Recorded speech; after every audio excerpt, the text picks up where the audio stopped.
Hi to you, dears. The second continuing part of the previous word for the word blinding.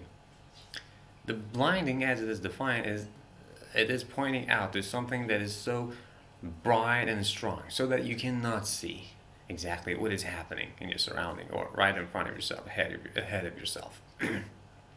Let me give you an example. When you go to the beach in the coastal area, it is usually sunny, right? There is no rainfall, snowfall.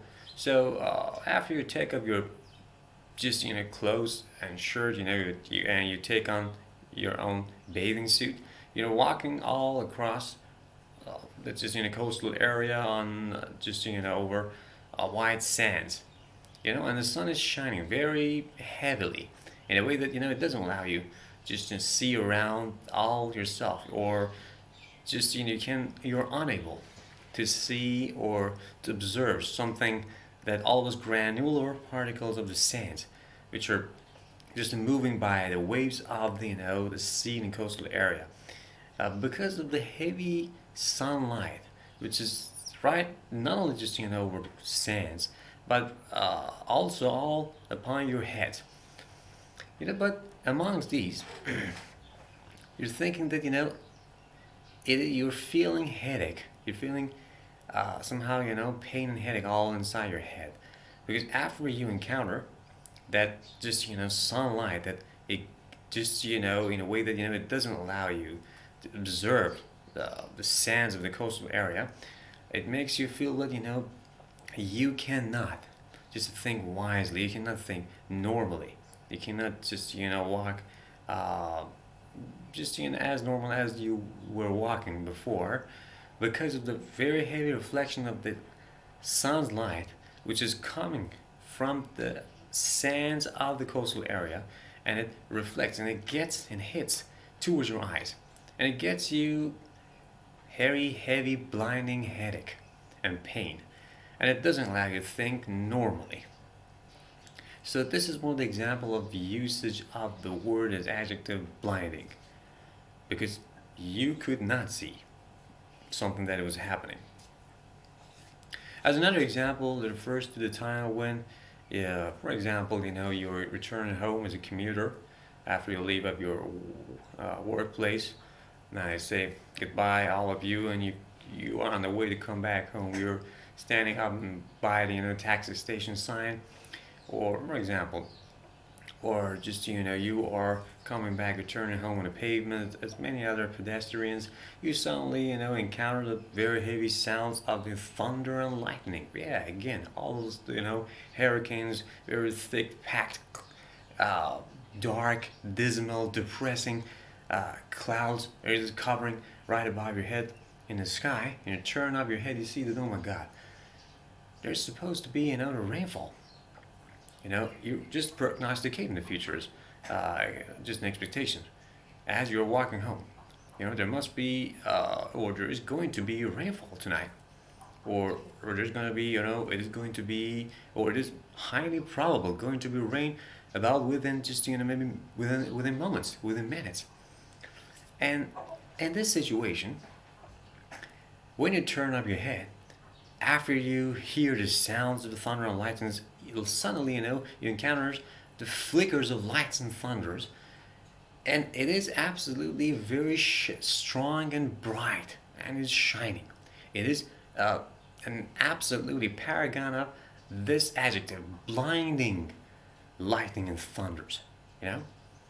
This is absolutely, the bright and just, shining, blinding thunders and lightning, as if it is trying to grab you towards itself.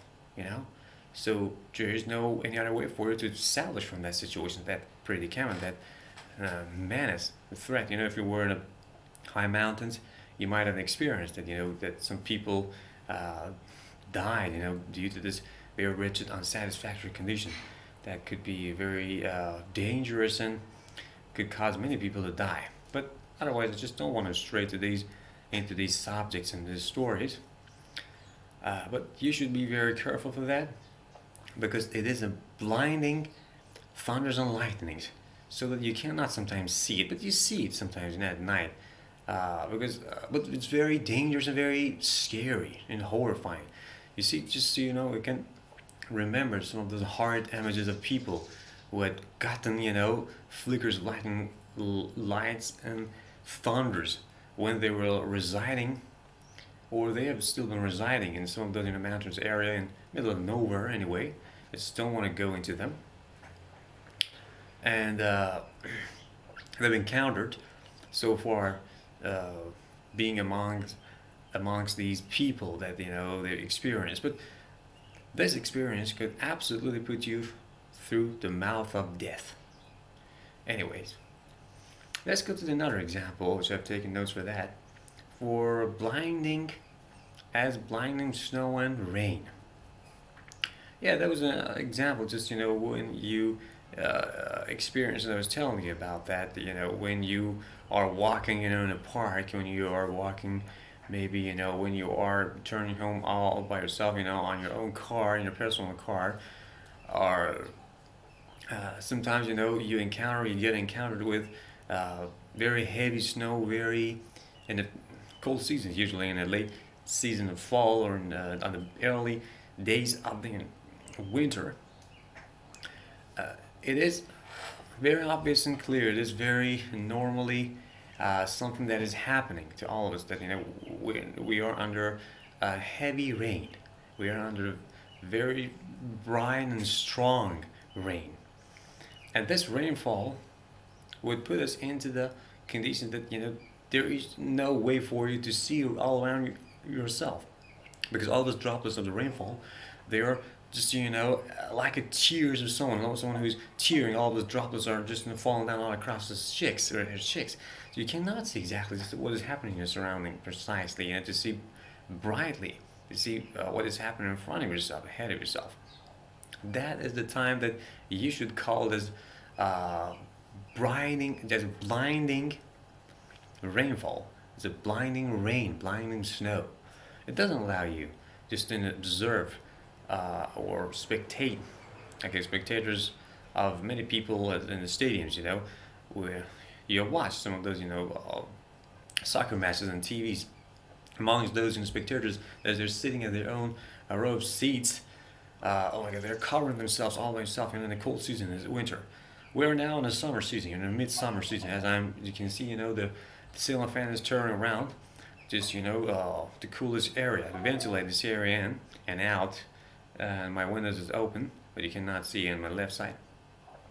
But in the cold season, the people who are sitting at their own seats, you're watching the soccer matches, for American football or any other event, they have to cover themselves all by themselves by jackets. It's very cold, and sometimes they experience this condition under severe, very hard, heavy, and exacerbating condition of the heavy rainfall and snowfall as blinding snowfall and rainfall. And that is the time for them that they should do something like maybe wear a new glass, or put something like a cap that stick out. That there's just on top of that there's a stick out coverage for not allowing the rainfall just to encounter all upon their faces. So that is known as blinding snow and rain. And another example could be referred to the word pain and headache. When you feel that you are having troublesome with something like maybe you had some trauma, maybe you've had experiences of being in a car accident, car crash, or an airplane crash, but fortunately survived from the condition anyway. Just better straight to the condition of the Lost TV series. Amongst those characters, Jack Shepard, they lost an experience and seeking out for some safety shelter, sanctuary. Maybe there's a hope, chance, destiny, anything that it was called so far. We watched amongst those in the 6 seasons of TV series Lost anyway. Each character, better say some of the characters, got headache, pain, but not in a normal way. Just in a way that they feel blinding headache and pain. So what's happened after you get blinding headache and blinding pain? It's like last TV series character, like for example, Jack Shepherd. He feels that he cannot think normally. Like a cerebral, meditative, illuminate, like illuminated person. He doesn't think. He cannot think in a way that he used to be before. He's a doctor, but but the feeling of heavy headache, blinding headache, because of the airplane crash that he had fallen. He was falling down in the middle amongst those tall trees.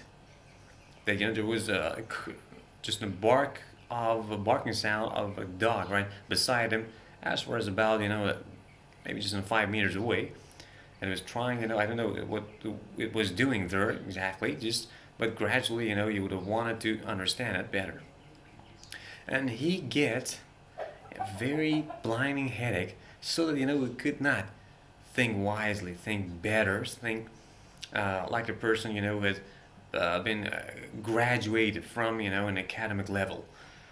And these feelings put him into a condition that he had better just handle the situation by gathering all the peoples like a shepherd when he's trying to herd all of his own sheeps all across the mountains areas, or in the desert, or any other just very vast areas. Maybe it's some of those amongst those wanderers, the wanderlands. He has to do something for gathering all of those ships again, for staying up or setting up a tent, maybe for staying up all night long. He shepherd, the Jack Shepherd, as the first leading role of this TV series, had to do something for surviving from this condition, from this predicament, from this blinding headache, blinding pain. So this was a very good reference that I've just used as an example anyway. And for this video, I am very appreciative of your attention. My name is Jalal Dalai, graduate of English Language Institute from my own hometown, Goma Kabus. And I'm also an instructor of English language, and is that all? Thank you very much.